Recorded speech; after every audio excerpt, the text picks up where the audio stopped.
అండి, welcome back to Anusha Ram Cherukuri. నేను మీ అనూష. ఈ రోజు వీడియోలో నేను చూపించే రెసిపీ బూడిద గుమ్మడికాయ వడియాలు పక్కా కొలతలతో ఎలా పెట్టుకోవాలో చూపిస్తాను. నేను చెప్పిన కొలతలతో పెట్టి చూడండి. మొదటిసారి చేసినా సరే చాలా పర్ఫెక్ట్గా వస్తాయన్నమాట. అలాగే చాలా గుల్లగా ఉంటాయండి. ఈ గుమ్మడి వడియాలు చాలా టేస్టీగా ఉంటాయండి. మరి లేట్ చేయకుండా ఎలా పెట్టుకోవాలో చూసేద్దాం రండి. ముందుగా నేను ఇక్కడ బూడిద గుమ్మడికాయలు 2 తీసుకున్నానండి. బూడిద గుమ్మడికాయను చాలా శుభ్రంగా కడగాలి. పైన బూడిదంతా పోయే వరకు శుభ్రంగా కడగాలండి. ఇలా కడిగిన తర్వాత కాయలను ఆరనివ్వాలి. కాయలు ఇలా ఆరాక కత్తిపీటతో ఇలా కట్ చేసుకోవాలి. ఇలా కట్ చేసుకున్న తర్వాత ఈ విధంగా సన్న ముక్కలుగా కట్ చేసుకోవాలి. ఇలా కట్ చేసుకున్న వాటిని ఇలా పొడవుగా కట్ చేసుకుని ఇలా చిన్న ముక్కలుగా కట్ చేసుకోవాలన్నమాట. చాలా సన్నగా చాప్ చేసుకోవాలండి. ఇలా పొడవుగా కట్ చేసుకుని ఇలా సన్నగా చాప్ చేసుకోవాలన్నమాట. అన్నీ ఈ విధంగా కట్ చేసుకోవాలి. అన్నీ ఇలా కట్ చేసుకున్న తర్వాత మెజర్ చేసుకోవాలి. ఈ విధంగా సన్నగా కట్ చేసుకున్నాం కదండి. ఇందులో ఉన్న గుజ్జు గింజలతో సహా వేసుకోవాలన్నమాట. ఇప్పుడు వీటిని మెజర్ చేసుకుందాం. నాకు ఇక్కడ మొత్తం 16 తవ్వలే వేయండి. నేను ఈ విధంగా తవ్వతో మెజర్ చేసుకున్నాను అన్నమాట. 16 తవ్వలంటే 2 కుంచాలండి. ఈ విధంగా మొత్తం అన్నిటిని మెజర్ చేసుకోవాలి. ఇలా మెజర్ చేసుకున్న తర్వాత వీటిని శుభ్రంగా కడగాలి. ఇలా కడగడం వలన వడియాలు తెల్లగా వస్తాయండి. ఇలా కడిగిన తర్వాత ఒక చిల్లుల గిన్నెలో వేసుకుని నీళ్లు లేకుండా వడకట్టాలి.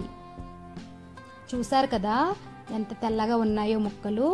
అన్నింటినీ ఈ విధంగా కడిగిన తర్వాత నీళ్లు లేకుండా స్ట్రెయిన్ చేసుకోవాలి. ఇలా స్ట్రెయిన్ చేసిన తర్వాత వీటిని ఒకటి పలచటి క్లాత్ మీద వేసుకోవాలి.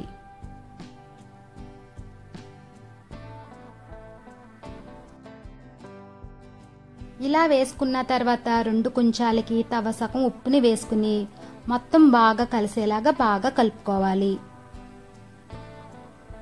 మొత్తం అంతా బాగా కలుపుకోవాలండి. ఉప్పు వేసి కలుపుకున్నాం కదండి. ఇందులో ఉన్న నీరంతా వచ్చేస్తుంది. ఇలా కలుపుకున్న తర్వాత ఇలా క్లాత్లో తీసుకున్న తర్వాత వీలైనంత గట్టిగా ముడి వేసుకోవాలి. వీడియోలో చూపిస్తున్న విధంగా గట్టిగా మూట కట్టి ఈ విధంగా ముడి వేసుకోవాలండి. చూశారు కదా వాటర్ ఎలా వస్తుందో. వీలైనంత వరకు గట్టిగా పిండుకోవాలి. ఈ విధంగా పిండిన తర్వాత ఇలా ముడి వేసుకోవాలండి. ఈ విధంగా గట్టిగా పిండి ముడి వేసుకోవాలన్నమాట.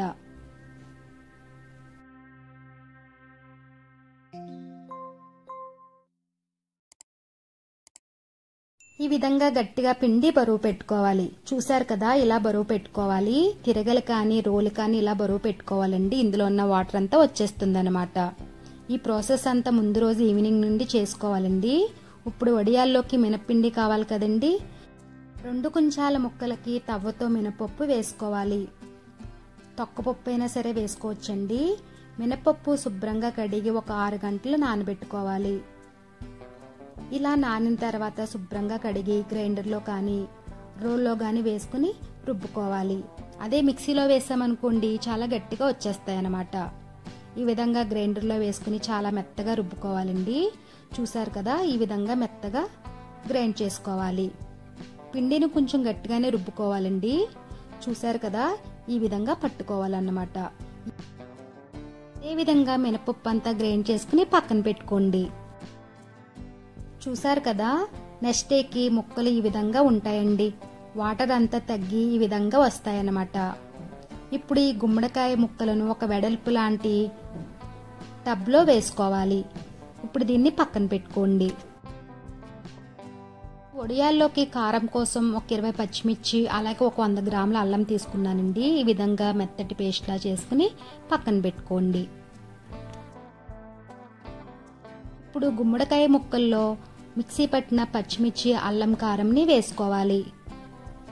చూసి వేసుకోండి. తర్వాత 2 టేబుల్ స్పూన్ల జీలకర్ర వేసుకోవాలి. తర్వాత మనం గ్రైండ్ చేసి పెట్టుకున్న మినప్పిండిని వేసుకోవాలి.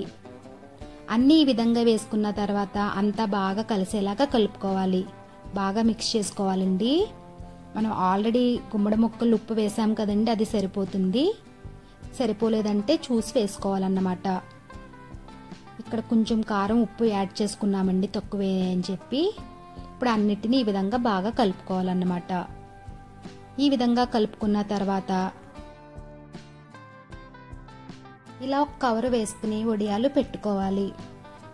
పెద్ద సైజు కాకుండా సమానంగా పెట్టుకోవాలండి. ఈ విధంగా పిండిని తీసుకుని ఈ విధంగా వడియం పెట్టుకోవాలి. వడియం పెట్టిన తర్వాత నొక్కకూడదండి. మరీ ఒత్తామనుకోండి వడియాలు గట్టిగా వచ్చేస్తాయి అన్నమాట. జస్ట్ అలా పెట్టేస్తే సరిపోతుందండి. వీడియోలో చూపిస్తున్న విధంగా పెడితే సరిపోతుందన్నమాట. అన్ని వడియాలని ఈ విధంగా పెట్టేసుకోవాలి.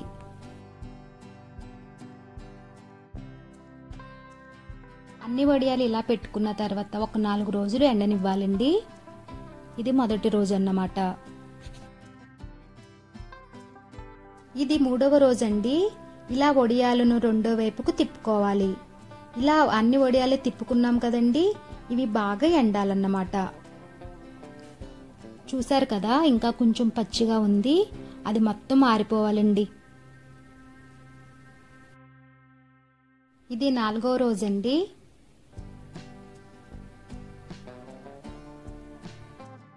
కదా 5 రోజుల తర్వాత ఎండి ఈ విధంగా ఉంటాయండి వడియాలు.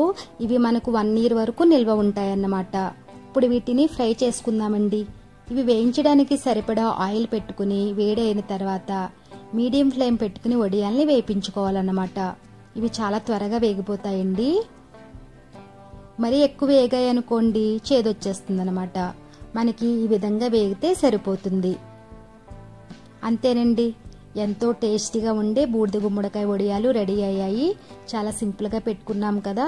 నేను చెప్పిన కొలతల ప్రకారం చేసి చూడండి, చాలా బాగా వస్తాయి అన్నమాట. ఈ వడియాల రెసిపీని మీరు కూడా ట్రై చేయండి. ఈ వీడియో నచ్చినట్లయితే లైక్ చేయండి, షేర్ చేయండి, అలానే కామెంట్ చేయండి. మరిన్ని వీడియోస్ కోసం మా ఛానల్ని సబ్స్క్రైబ్ చేయండి.